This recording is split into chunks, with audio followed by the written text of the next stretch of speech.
Hello and welcome to Galatta Plus. In this video review episode, we are going to be talking about Aswin Kandasamy's Double Occupancy. The film is a middling story about a gender mix-up. Thanks to a miracle, a child grows up to be male for 12 hours and female for 12 hours. Both halves get a partner, and this could have been a terrific comedy of confusion, but the film doesn't find a consistent tone and the results are merely okay-ish. That's the quick review. A longer analysis follows and it may contain spoilers.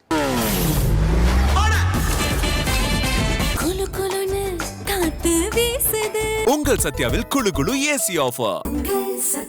Holidays naale adu namma GT Holidays da. GT Holidays, South India's #1 travel brand. Milky Mist ice cream. Taste the Milky Mist ice cream. A baby is born on a rainy night and there's a peculiar problem.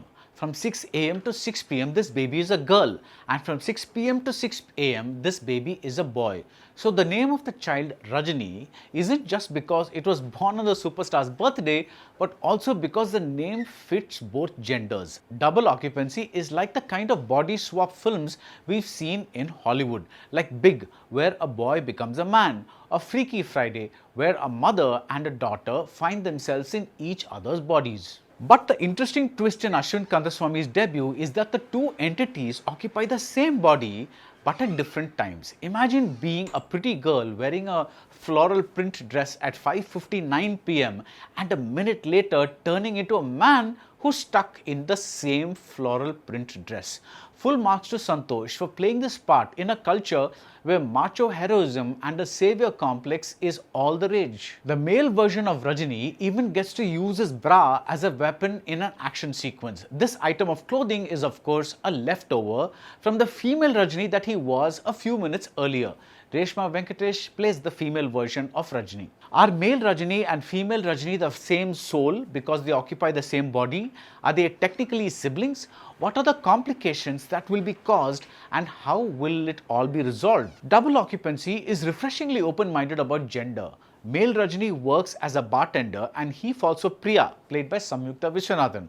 Female Rajani works in a genetics company and she gets involved with Karthik, played by Vinoth. Neither Priya nor Karthik seem troubled by the fact that their partner is of their preferred gender only half the time. Despite an exaggerated double take when Karthik finds that he is kissing male Rajani, there is no homophobia.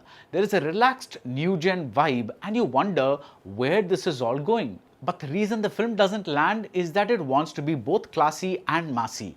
On the one hand, we have Priya showing up at male Rajani's place with a bottle of wine and the word sex is used directly instead of the wink wink euphemism matter. But on the other hand, we have loud Sundar C style music, it's his production, and VTV Ganesh asks male Rajani if he is familiar with the bathroom habits of female Rajani. The conflicts are all cinematic and contrived and they don't result in poignant moments. There is a beautiful idea that female Rajani gets to see what life is like after 6 p.m. Something happens and she does not swap back into the male Rajani. So that situation, but we don't feel the emotions she is feeling. It's all very generic. The song placements and picturizations are generic. The action blocks are generic. The way the corporate villains are worked in is super generic. I kept wondering how Double Occupancy, which has an appealing cast of youngsters, would have been without villains and as just a story about relationships. What we have is a good idea, but a mid-movie. That's it about Double Occupancy. If you like this video review, do subscribe to Galatta Plus and see you soon at the movies. உங்கள் சத்யாவில் குளு குளு AC offer. Holidays naale adu namma GT Holidays da. GT Holidays, South India's #1 travel brand. Milky Mist ice cream. Taste the Milky Mist ice cream.